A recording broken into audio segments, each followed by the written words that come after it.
CPI മുൻ general secretary Sudhakar റെഡ്ഡിക്ക് അന്ത്യാഞ്ജലി. ആരോഗ്യ പ്രശ്നങ്ങളെ തുടർന്ന് ഹൈദരാബാദിലെ ആശുപത്രിയിൽ ചികിത്സയിലിരിക്കെ ഇന്നലെയായിരുന്നു അന്ത്യം. തൊഴിലാളി വർഗത്തിന്റെയും അടിച്ചമർത്തപ്പെട്ടവരുടെയും പോരാട്ടങ്ങൾക്കായി ജീവിതം സമർപ്പിച്ച നേതാവാണ് വിട പറഞ്ഞത്.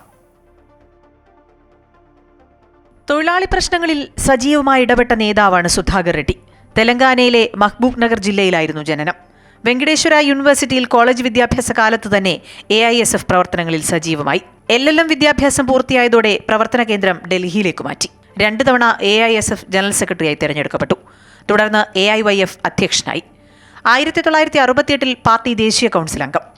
CPI ആന്ധ്രാപ്രദേശ് സംസ്ഥാന അസിസ്റ്റന്റ് സെക്രട്ടറിയായും പിന്നീട് സംസ്ഥാന സെക്രട്ടറിയായും സുധാകർ റെഡ്ഡി തെരഞ്ഞെടുക്കപ്പെട്ടു. 1998, 2004 എന്നീ വർഷങ്ങളിൽ നൽദൊണ്ട മണ്ഡലത്തിൽ നിന്നും MP ആയി. CPIയുടെ നിരവധി പ്രക്ഷോഭ സമരങ്ങൾക്ക് നേതൃത്വം നൽകിയ സുധാകർ പലതവണ ജയിൽവാസവും അനുഭവിച്ചു.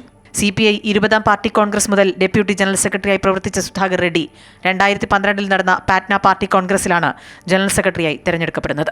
AB ബർധന്റെ പിൻഗാമിയായി CPI ജനറൽ സെക്രട്ടറി സ്ഥാനത്തേക്കെത്തി. 2012 മുതൽ 2019 വരെ CPI ജനറൽ സെക്രട്ടറിയായി സേവനമനുഷ്ഠിച്ചു. 2019 ലോക്സഭാ തെരഞ്ഞെടുപ്പിന് പിന്നാലെ ജനറൽ സെക്രട്ടറി സ്ഥാനം ഒഴിഞ്ഞു. ആരോഗ്യ പ്രശ്നങ്ങളെ തുടർന്നായിരുന്നു സ്ഥാനമൊഴിഞ്ഞത്. News desk, Amrita TV.